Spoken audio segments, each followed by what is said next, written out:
மந்திரம் எப்பயுமே பிரபஞ்சத்தோட சவுண்டுன்னு சொல்லியிருக்கேன்.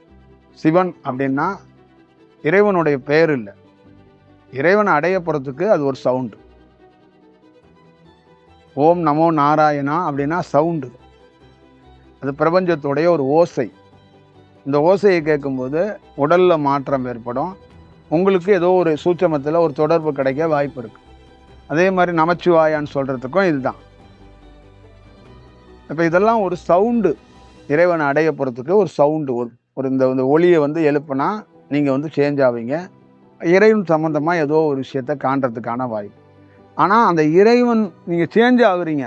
இப்போ இங்கேயே நிறைய பேர் சேஞ்ச் ஆகுறீங்க, உட்காந்து இருக்கும்போது ஒரு சவுண்டை எழுப்பும் போது உங்களுக்குள்ளே நடக்குது. ஆனால் அந்த மனம் போனாதான் இறைவன் உங்களுக்குள்ளே இருப்பான். மனம் இருந்துச்சுன்னா அந்த அலைவரிசை மட்டும்தான் வந்து போகும். இப்போ நீ அலைவரிசையை வச்சுக்கிட்டு தான் இங்கே ஏகப்பட்ட பேர்கள் குருமாராக இருக்கிறாங்க. அப்போ அங்கே இறைவன் போல, இறைவனுடைய அலைவரிசை தான் போகுது. ஒரு நாள் நீ மனம் போனதுக்கப்புறம் அலைவரிசையே வராது, இறைவனே வந்துடுவான்.